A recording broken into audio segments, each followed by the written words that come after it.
The Scottish Highlands are a magical place where time appears to have stopped. The people seem closer to nature here than elsewhere. Looking out over the stunning vistas, a man suddenly realizes just how petty and mundane his everyday worries are. The beauty spread out here is breathtaking and at the same time calming in its immenseness. The Highlands are no place for the less than hardy. It is rough here. The sharp, cold wind blows so hard that even cattle and sheep have evolved with long, thick hair to help them survive. But on the rare occasion that the sun does come out, enveloping the rolling hills and picturesque valleys in its rays, the Highlands become a breathtaking place to be. More than anything else, the Scottish Highlands have always been a land of herdsmen living in humble abodes. Up until modern times, the only source of fuel for the fire was dry peat. The cattle and sheep were their only means of survival. The most common winter meal in the old days was cattle blood mixed in with oatmeal. But fortunately, they've always had their whiskey. Today, there are several hundred functioning distilleries throughout the Scottish Highlands. Secret, centuries-old recipes that have been put through the test of time are diligently followed.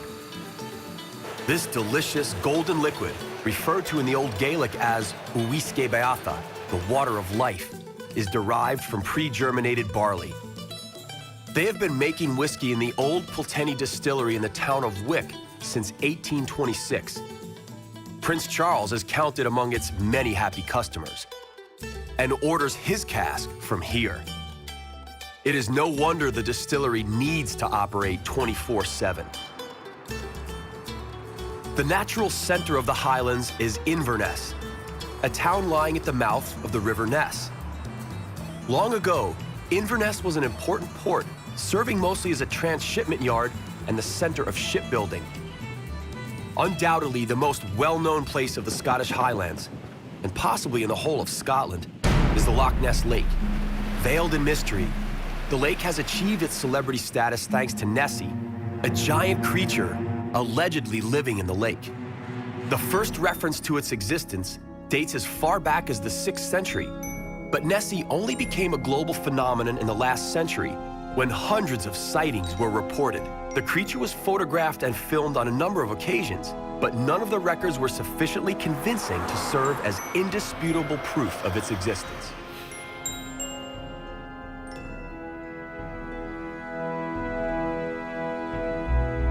One of the many amateur scientists trying to prove that the Loch Ness creature truly exists is Steve Feltham.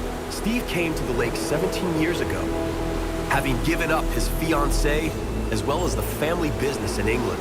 He sold his house and bought an old mobile library from which he set up his observatory. He makes his living selling Nessie souvenirs and hopes one day he will be able to prove Nessie's existence.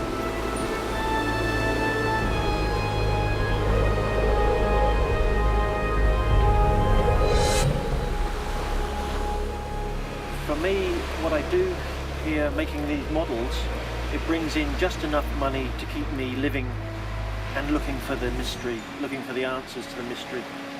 And what I do is not about the money. If I wanted to make a lot of money with these, I would be in Drumnadrochit, where all the tourists go.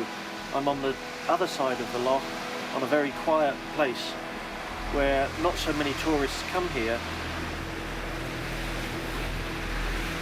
I've seen one thing that is too big to be the fish. Maybe 16 years ago, when the waves are all going across my vision, what with white crests on the top of those waves, and something like a torpedo went through against the waves. So it goes bang, bang, bang, bang, through very fast, very big. And I don't know what that was. My hope is that when we find the answers to what these animals are, I'll be involved in solving the mystery, and then I feel that gives me the credibility in what I do to go off around the world and look for some other lake monsters in other places and become an international monster hunter. which is a good job, I think. There is one other reason why the Loch Ness Lake is so interesting. The Caledonian Canal passes through the lake and connects the North Sea in the east with the Atlantic in the west. When examining the map of the Great Glen Valley, the solution was apparent.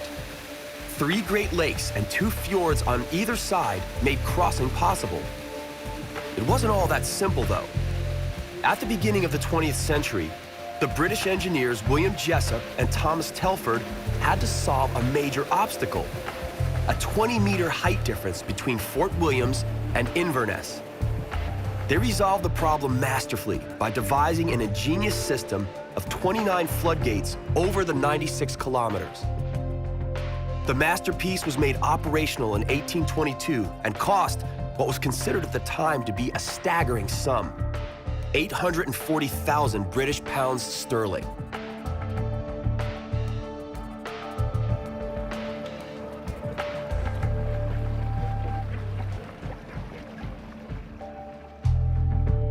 The Scottish Highlands are a magical place where time appears to have stopped. The people seem closer to nature here than elsewhere. Looking out over the stunning vistas, a man suddenly realizes just how petty and mundane his everyday worries are. The beauty spread out here is breathtaking and at the same time calming in its immenseness.